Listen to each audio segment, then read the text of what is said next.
Salut tout le monde. Alors c'était minuit. Je viens de créer cette vidéo-là. Donc c'est la suite de chapitres de la première partie bien sûr. Donc ceux qui n'ont pas vu la première partie, à vous de jeter un coup d'œil sur ces vidéos-là.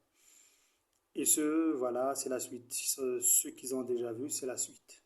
La première partie, en grosso modo, ça commence dans un endroit, dans un lieu qui s'appelait bien sûr Bicêtre, chapitre 1, vers le chapitre 20, 21. Ça fait la deuxième partie, c'est de la conciergerie. Ça y est, de la conciergerie avec un C majuscule. Si vous avez noté C minuscule, c'est autre chose, totalement. Donc c'est faux. Attention, attention, attention. C majuscule. La conciergerie ici, c'est le nom d'une prison. Vous savez, le nom d'une prison. Le chapitre 22, ça commence avec quoi? Vers la conciergerie. Notre prisonnier, notre condamné transfère à quoi? À la conciergerie.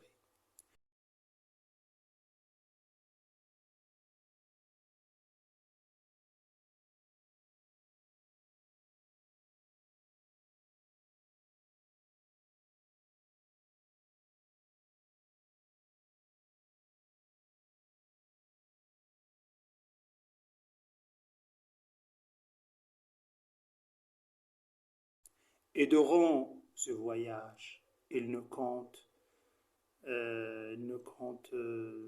sa discussion avec deux personnages. Le premier personnage, c'est le prêtre. Et le deuxième, c'est l'huissier. L'huissier, c'est un personnage qui vient de la cour, de la justice, pour lui annoncer que votre pourvoi est refusé.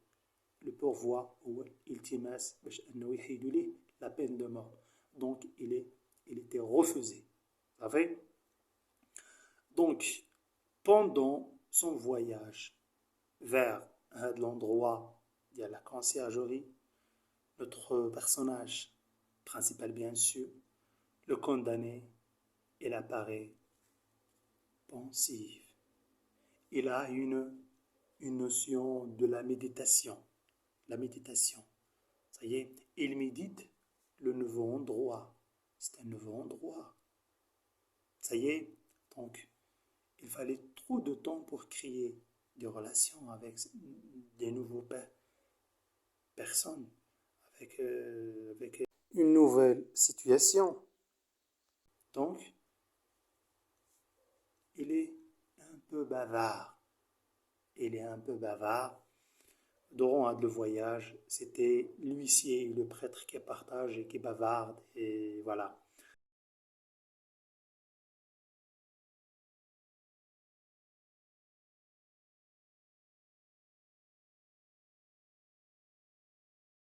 Donc, à 8h30, la carriole, elle est devant la cour.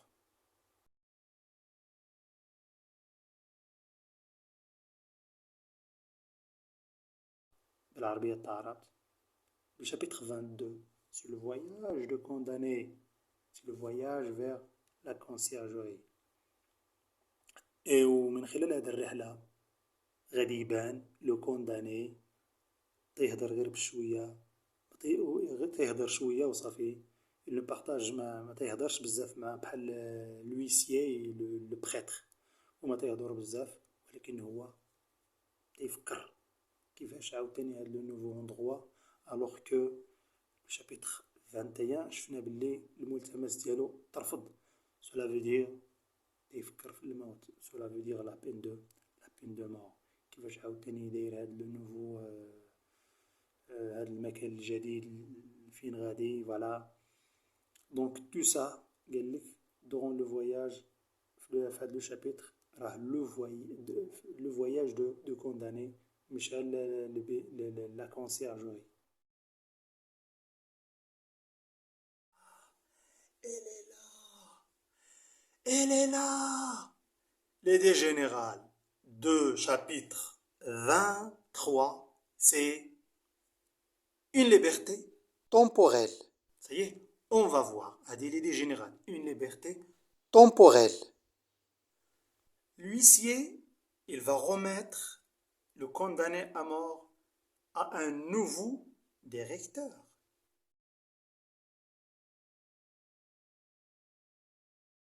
Bien sûr, c'est le directeur de la conciergerie. Ça y est, dans un cabinet voisin. Dans ce cabinet, ou bien dans cette cellule, le condamné à mort, il n'était plus seul.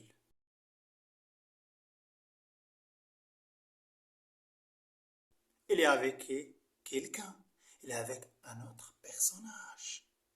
C'est qui ce personnage?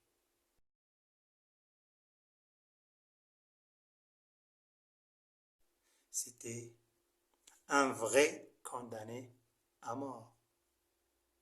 Donc, il va faire une rencontre curieuse. Ça y est, une rencontre curieuse avec un frioche, avec un fils d'un ancien condamné à mort. Ça y est, donc ce frioche qui va séjournera dans la même cellule de Bicêtre. Donc c'était un échange. Ce frioche, il va quitter la conciergerie vers Bicêtre. Et le condamné, il est à sa place. Donc un échange. Ça y est.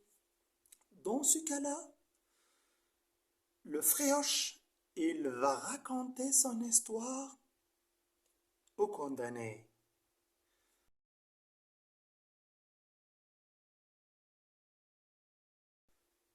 Dans ce cas-là, le frioche va s'emparer sa redingote. Il va saisir la redingote de condamné.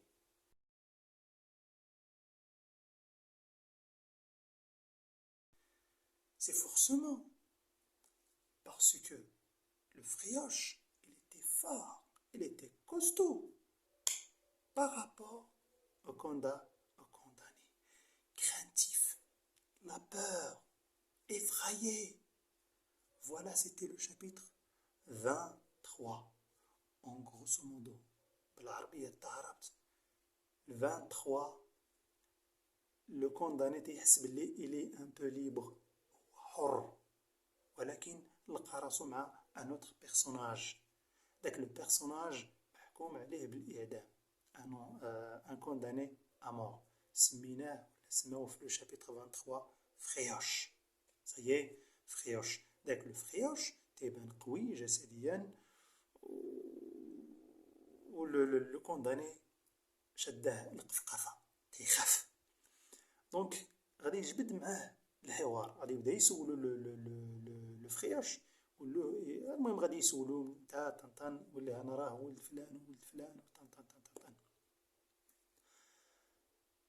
في هاد لو كالا غادي يحيد ليه لا غيدانكوت. لا غيدانكوت هي واحد اللبسه جابها سميتو غادي يعطيه واحد اللبسه، غادي يعطيه اللبسه ديالو، غادي ياخد ليه لا غيدانكوت ديالو. هذا هو لو شابيتر 23. Voilà. Le chapitre 24.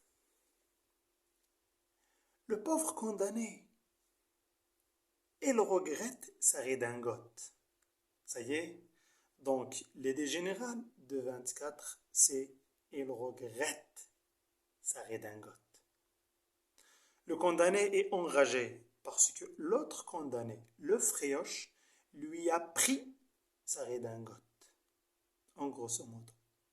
Je lis le petit chapitre.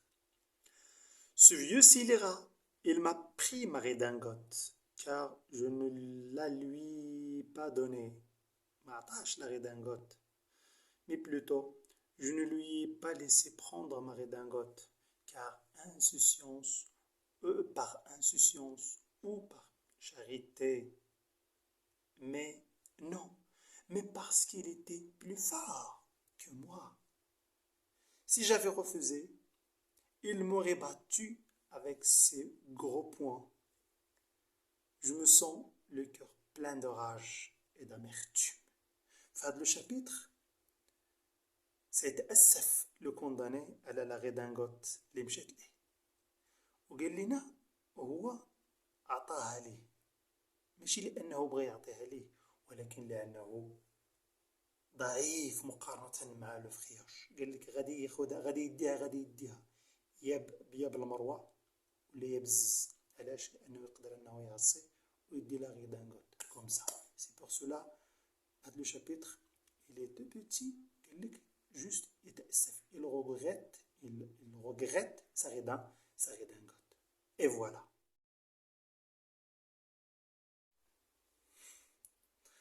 Le chapitre 25, c'est l'écriture. Ça y est, l'écriture. Lorsqu'on dit le chapitre 25, on dit l'écriture. Le condamné, il est transféré à une autre cellule. Ça y est, on lui rapporte, bien sûr, sur sa demande, une table, une chaise. Ça y est, pourquoi? Pour appliquer l'action de l'écriture.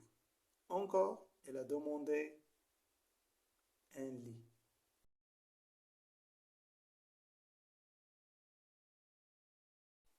بالعربية التعرب في هذا لو شابيتر 25 اللي كنقولوا راه ليكريتور. غادي يحولوه من الكابيني غادي يديوه لوطخ سيلول. تما غادي يطلب ليهم واحد الطبلة وواحد الكرسي اونكور غادي يطلب ليهم واحد الباياس واحد المطلة. وهنا ملي طلب ليهم هاد المطلة هادي غادي يجيبو مع ان جندارم. قال لك علاش؟ بوتيتر ياك ما خافوا انني غادي نخنق راسي بهاد المطلة هادي. فوالا. Le chapitre 26, l'idée générale, c'est le condamné et sa petite fille. Elle pense à sa petite fille. Elle pense au futur. Elle pense à l'avenir de sa petite fille. Donc déjà, il est des heures. Le condamné plaint sa petite fille. Le condamné exprime son mécontentement, ses souffrances envers sa petite fille qui restera sans son papa. Elle va vivre, toujours sa petite fille, elle va vivre une vie très malheureuse à cause de lui, parce qu'il a commis un crime de sang.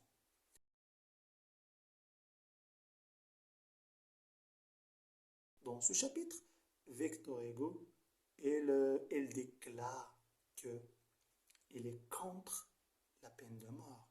Elle est avec l'abolition ou bien d'abolir la peine capitale ou la peine de mort. Victor Hugo, à partir de ce chapitre, il le déclare, mais implicitement, indirectement, d'accord? Alors que dans la préface, il le déclare directement. Il est contre la peine de mort. Mais ici, au lecteur d'observer et d'analyser et de lire le vide, alors Victor Hugo, là, il est totalement, implicitement contre la peine de mort.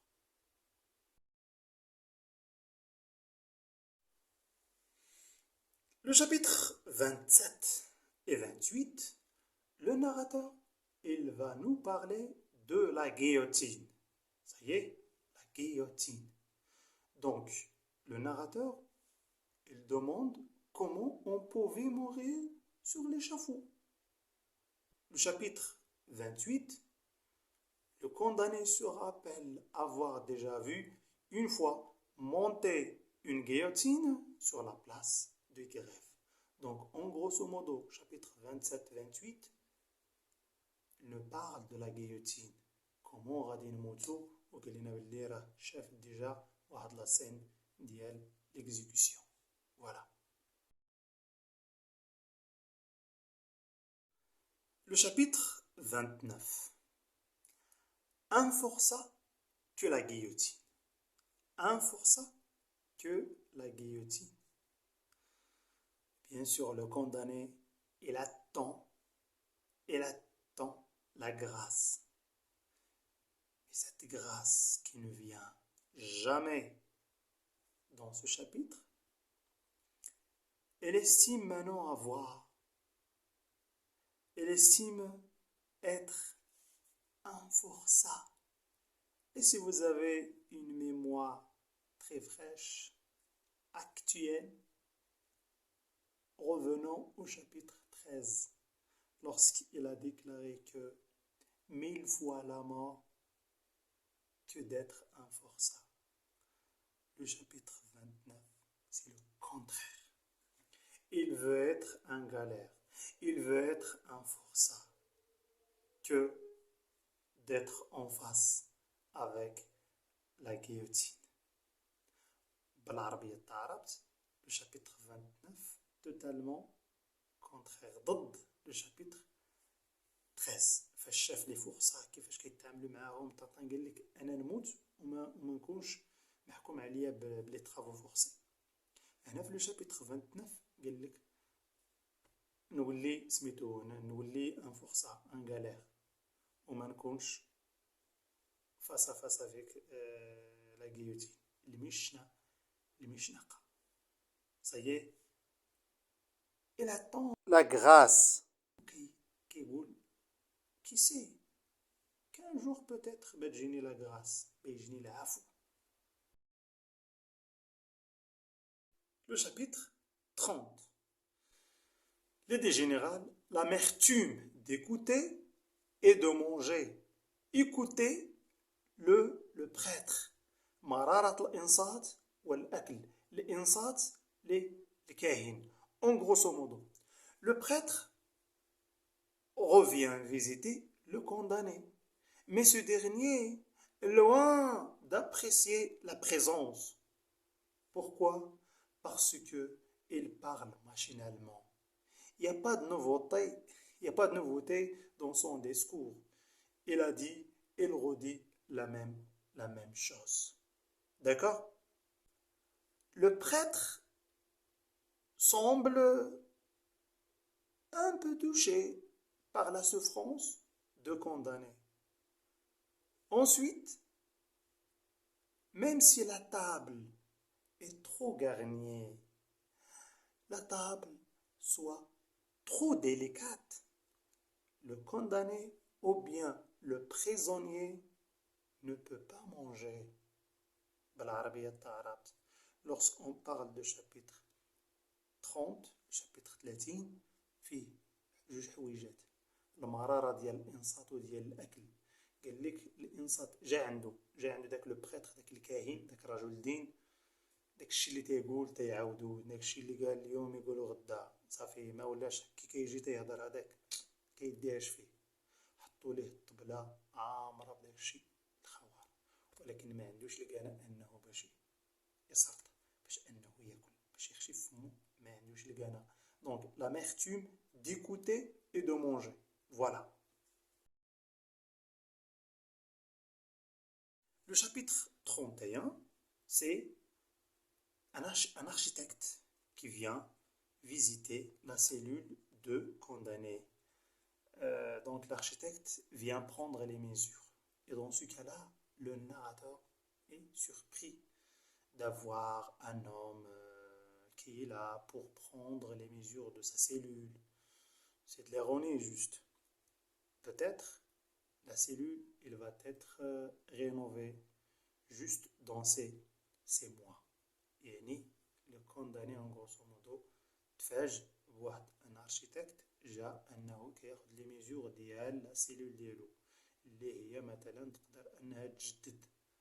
هنا سي ليغوني كيفاش انا محكوم عليا بالاعدام وجيتو انكم تجددوا لا سيلول ديالي سي ليغوني. دونك ملي كنقولوا هذا لو شابيتر 31 هي الزياره ديال الارشيتكت لا سيلول ديال لو كونداني باش انه ياخد العبارات ديال لا سيلول.